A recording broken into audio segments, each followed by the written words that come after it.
I want to go back to something I've been talking about for, well, off and on for the last few days, which is to do with how kind of phenomenal experience either emerges at the interface between kind of sensory motor instrumentation and something we might broadly call the world. I'm just trying to figure that out really. I'm just trying to find different ways of thinking about that to give it more, to enrich it in my own imagination, I suppose.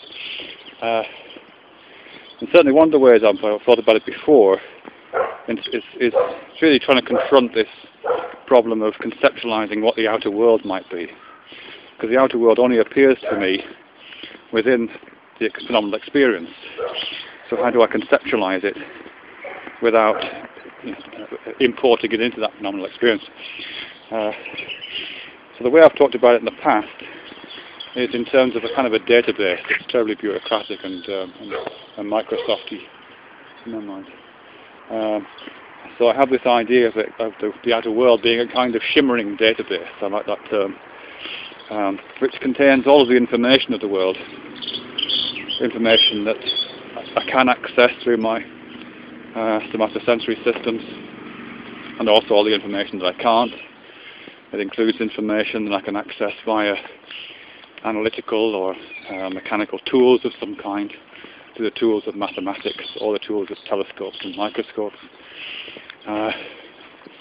It includes all that information about motion, about past and future, about the status of terms like past and future, about concepts like space and extension. Also, all that information I'm kind of imagining as tabulated within this huge access database kind of thing. It's not human readable, as most databases aren't. It's just a database. Come on down here, pups. To avoid this dog. But then that database becomes kind of accessible through a constant ongoing querying process that my somatosensory and sensory motor systems perform upon it. So the instrumentation of my senses, my eyes, my fingertips, my olfactory and gustatory senses, my proprioceptive sense of hearing, all those organs of engagement, I kind of conceptualize as making constant queries on that database, and the phenomenal world that I experience is kind of like the presentation of that, in the way that you can take a Microsoft Access database and query it in certain ways and you get a pie chart, or you can query it in a slightly different way and you get a bar chart or something like that, or you just get some tabulated information sorted in particular ways. So I'm kind of imagining the phenomenal world as that.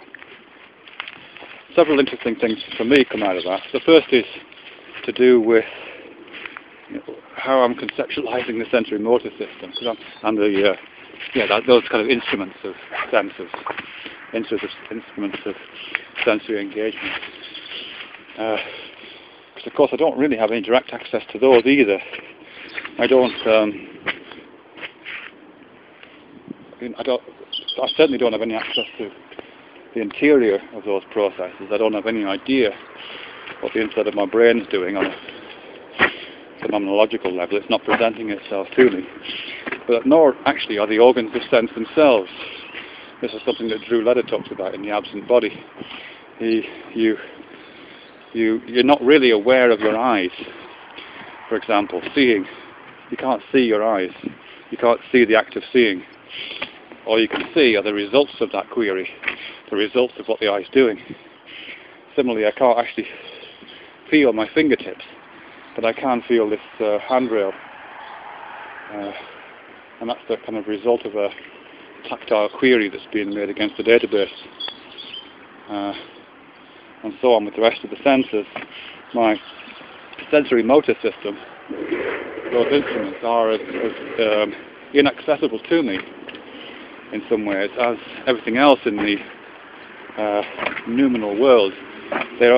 Those things are also part of this kind of imaginary database.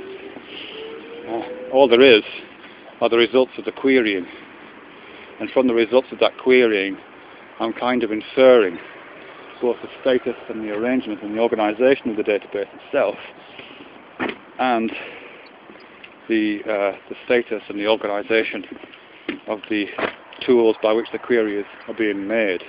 And they're part of the same thing, really. So it seems to get into itself into a bit of a Gordian knot there, really. I suppose I should just look at stuff, really. I mean, I'm looking at my dog right now, and he's looking back at me. And I think the last thing that's going through his mind right now is Microsoft Access. Maybe we should just get on with it.